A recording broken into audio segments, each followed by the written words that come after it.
नमस्कार मंडळी, माझ्या किचनमध्ये म्हणजे चैत्राज किचनमध्ये सर्वांचं खूप खूप स्वागत आहे. आज मी तुम्हाला मस्त डोशाची रेसिपी दाखवत आहे आणि त्याचबरोबर आंबट गोड तिखट अशी चटणी दाखवणार आहे. इथे मी 1 वाटी राळे घेतलेले आहेत आणि त्याच वाटीच्या मापाने मी हरभरा घेतलेला आहे.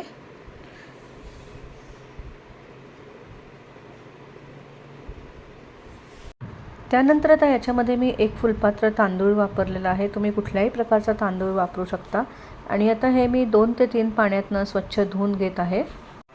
राळे, तांदूळ आणि हरभरा भिजतील इतपत याच्यामध्ये मी पाणी घातलेलं आहे.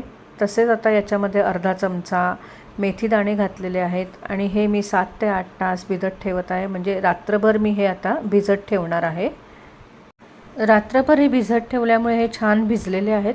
तर आता याच्यामध्ये थोडंसं पाणी घालून हे सगळं मी छान वाटून घेत आहे.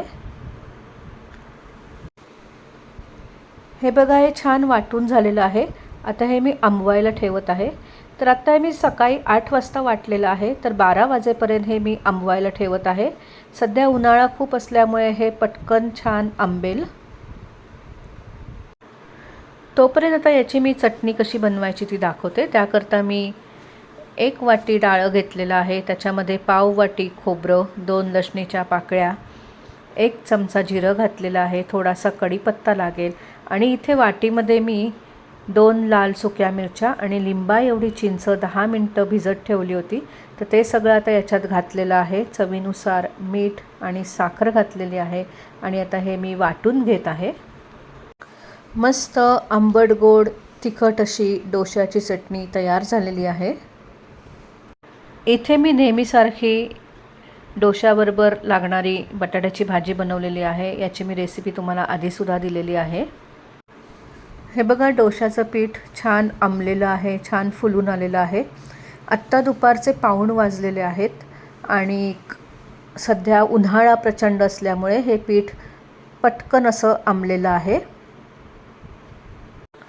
आता याच्यामध्ये मी चवीनुसार मीठ घातलेलं आहे आणि आवश्यकतेनुसार पाणी घालून हे छान मिक्स करून घेत आहे.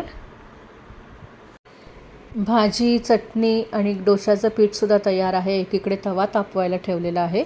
तर आता मी डोसे घालायला सुरुवात करत आहे.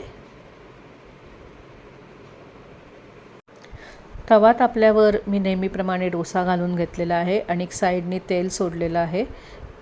डोशाला छान जाळी पडलेली आहे बघा. डोश्यावर मी छान पोळी चटणी घातलेली आहे आणि वरनं आता बटाट्याची भाजी घातलेली आहे आणि शिवाय बटाट्याच्या भाजीवर मी परत पोळी चटणी घातलेली आहे. मस्त असा आपला हा डोसा तयार झालेला आहे. तर अशा प्रकारे सगळे डोसे बनवून घ्यायचे आहेत. मस्त गरमागरम असे राळे व हरभऱ्याचे डोसे तयार झालेले आहेत. डोस्याला छान जाळी पडलेली आहे. त्याच्याबरोबर मी बटाट्याची भाजी आणि आंबट गोड तिखट अशी छान चटणी बनवलेली आहे. तेव्हा तुम्ही ही रेसिपी नक्की करून बघा. धन्यवाद. Bye bye.